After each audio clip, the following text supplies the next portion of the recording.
This is the Transition on Atlantic Television Network.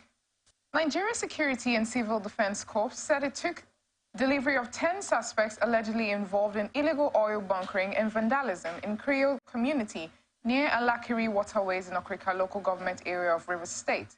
The Corps said 10 of suspects, 5 were arrested by the 29 Battalion Nigerian Army, Port Harcourt, with 44 metal pipes, 4 cylinders and exhibits, and handed over to the Rivers State Command of the NSCDC Command in Port Harcourt.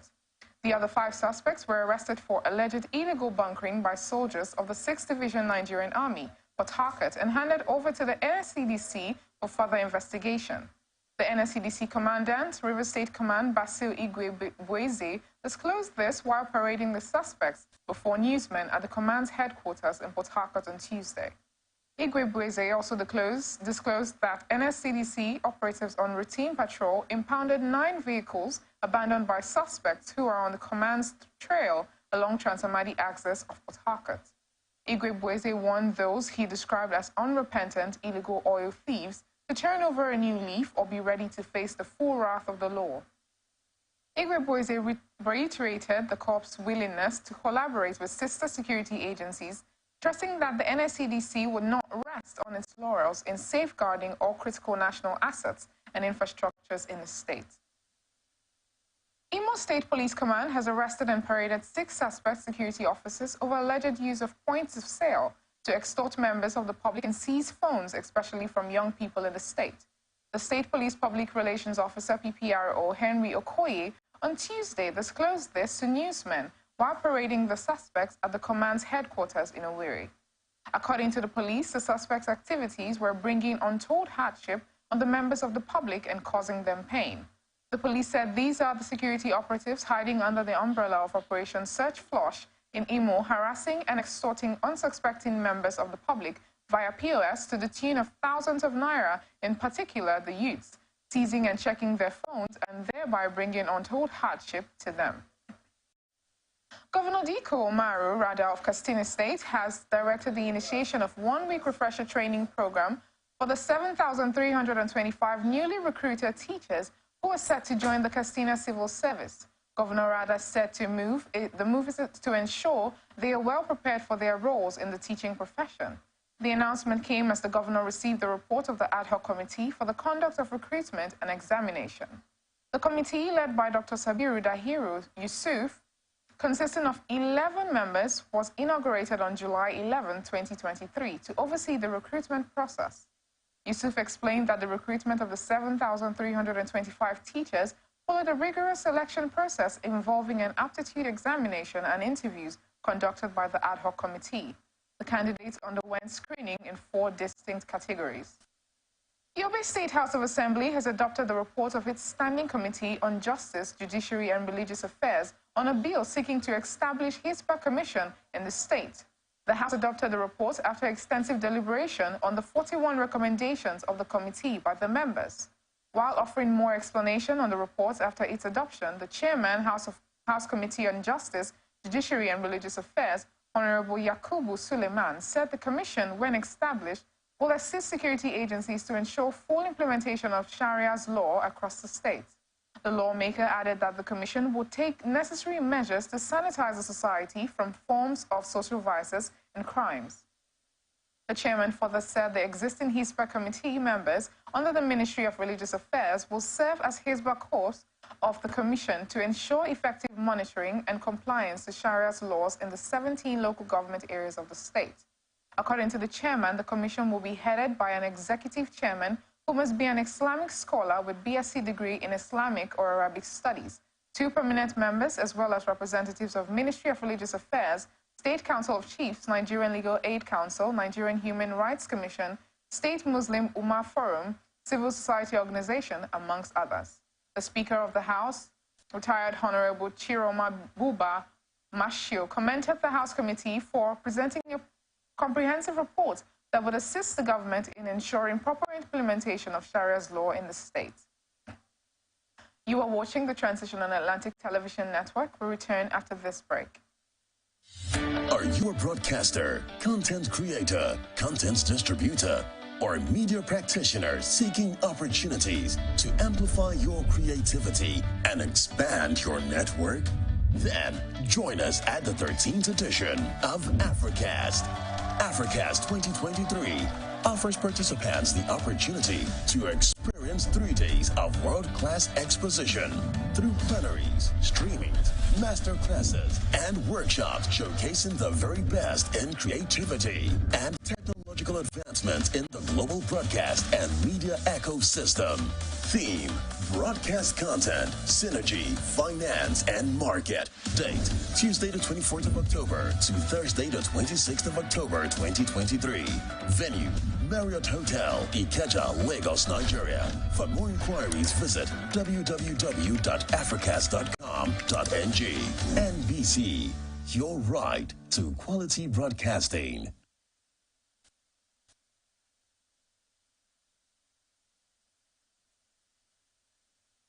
Attention broadcasters, independent producers, and content streamers. This is your chance to buy or sell quality content. At Africast 2023, the National Broadcasting Commission, NBC, will be launching the very first ever Nigerian TV and film content hub. Join us from the 24th to the 26th of October at the Marriott Hotel Ikeja, Lagos, and be part of a game-changing experience. Content Hub is your destination for content acquisitions, aggregation, licensing, and distribution of both local and international programs across for broadcasters in Nigeria. For more inquiries, visit www.africast.com.ng. Content Hub, your easy and affordable access to quality and affordable content. Don't miss out. The Africast Content Hub, brought to you by the National Broadcasting Commission, NBC, in collaboration with NIFS. Welcome back. This is the Transition on Atlantic Television Network. Now the rest of our stories. Vice President Kashim Shettima has departed Nigeria to represent President Bola Tinubu at the G77 plus China's Leaders Summit in Havana, Cuba, holding from September 15 to 17th. The Director of Information Office of the Vice President, Olushola Abiola, in a statement said Shettima would join other world leaders, including the UN Secretary General Antonio Guterres, at the summit. He said the summit will deliberate on development issues facing members mostly from the Global South. Abiola said that the Havana summit will be hosted by the President of the Republic of Cuba, Miguel Diaz-Canel, in his capacity as chairman of the G77. The theme of the summit is current development challenges, the role of science, technology, and innovation. He recalled that Nigeria was a founding member of the G77 group, established in 1964 by 77 developing countries. He said Shettima would be accompanied by Agriculture and Rural Development Minister Abubakar Kyari, his Innovation, Science and Technology counterpart, Uche Nnaji, and the Permanent Secretary, Ministry of Foreign Affairs, Mr. Adamu Lamuwa. Chairman of House of Representatives Ad Hoc Committee on International Boundary Disputes between Nigeria and Cameroon, Honorable Benny La, stressed the need to know the role of the presence of security agencies in the nation's border. Honorable La emphasized this at the ongoing investigative hearing on the boundary disputes between Nigeria and Cameroon on Tuesday in Abuja. The House Ad Hoc Committee began investigation to get more insight into the matter following complaints by Nigerians living at the borders between Nigeria and Cameroon and the hardship encountered due to incessant incursion into the nation's territory by terrorists and gendarmes from neighboring Cameroon over disputed territories.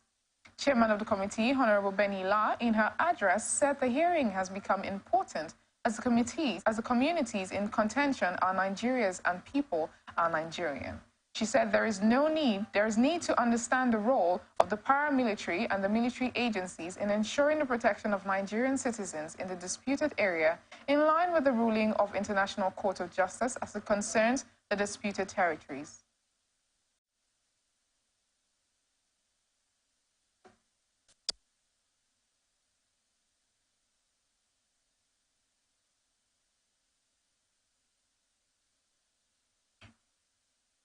The GCO of NNPC Limited and the NNPC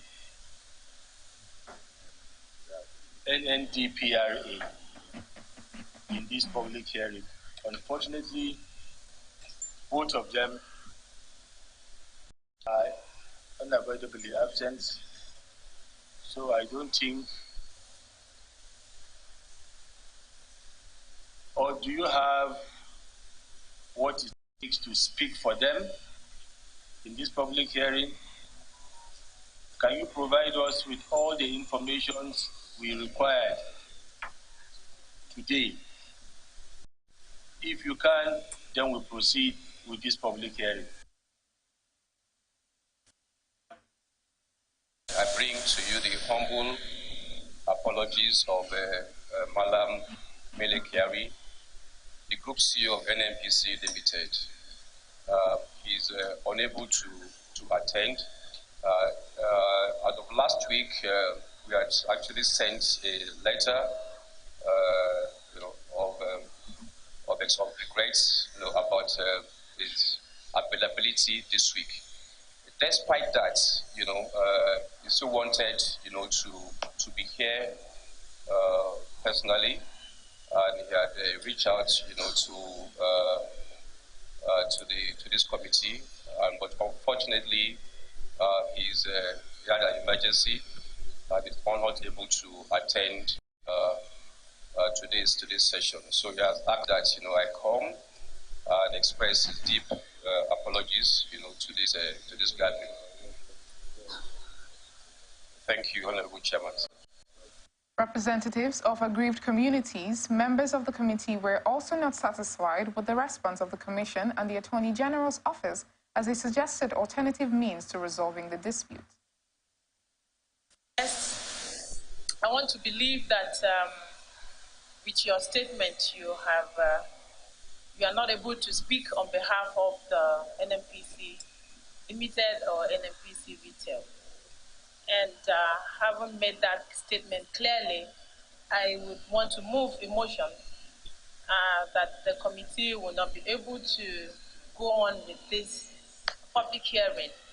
And I move that this session be adjourned, pending when we have your submission or to a later date when either you or the group managing director, CEO, would make himself available to address the committee.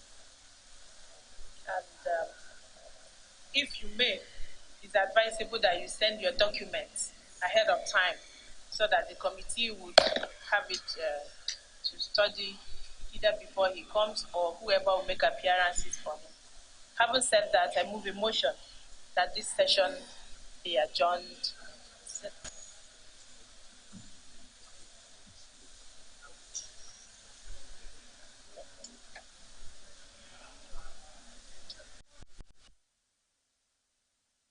Their role is basically to ensure that the safety of staff and air cover for the staff of the Boundary Commission who are at the disputed areas to carry out laying of pillars and placement projects. Present at the hearing are the Army, Air Force, Navy, NSCDC, Nigeria Customs Service, Nigeria Immigration Service, and the Department of State Service. And now to some business reports. Nigerian Association of Road Transport Owners has called on the federal government to remove the 7.5% value added on tax to the automotive gas oil, also known as diesel, to avert the disruption in the distribution and supply of premium motor spirit petrol. Diesel is the product for fueling about 90% of the haulage trucks which convey the petrol from the depot to the retail outlets nationwide. Prior to the placement of VAT on diesel, its cost was barely above 600 naira per litre, but it is now almost 1,000 naira, which has also increased the cost of transportation, the PMS. NATO National President Yusuf Lawal Othman, who made this known in a statement to Abuja, added that despite the high operation costs, the government has stopped further increase in the pump price of PMS. He, however, noted that since the marketers cannot raise their pump price, it is impossible for them to increase their cost of transportation. This is Transition on the Atlantic Television Network on International Tidbits. Russian President Vladimir Putin hosted North Korean leader Kim Jong-un for talks on Wednesday that could see them forge an arms deal that would defy global sanctions. Putin said he was very glad to see Kim after Kremlin footage showed the pair shaking hands enthusiastically at the Vostochny Cosmodrome spaceport in the far east of Russia. While Kim was in Russia, Pyongyang fired 2 ballistic missiles on Wednesday, the latest in a string of sanctions-busting tests. Experts say Russia will likely use the talks to seek artillery shells and anti-attack missiles from North Korea, which wants advanced satellite and nuclear-powered submarine technology in return.